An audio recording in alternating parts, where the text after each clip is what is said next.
Kendrick Lamar, aujourd'hui s'imposant comme l'un des plus grands rappeurs de cette génération, connu pour son lyrisme, sortant alors des clichés connus du monde quant au rap. C'est une des seules personnalités actuelles à être aussi humble. Il a choisi de ne pas porter de grosses chaînes, pas de diamants qui brillent.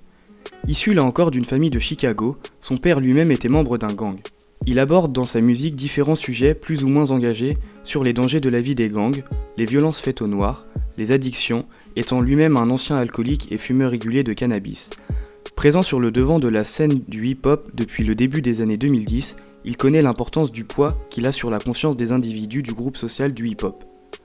Il utilise une stratégie de marketing basée sur la rareté de ses apparitions.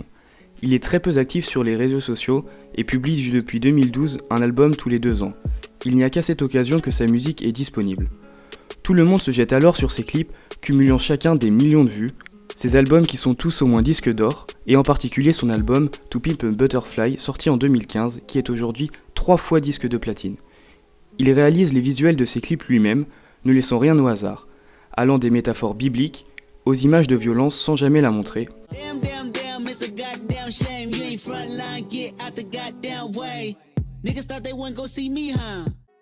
Il va même jusqu'à reprendre en slow motion les photographies de Gordon Parks, qui est un célèbre photographe noir américain.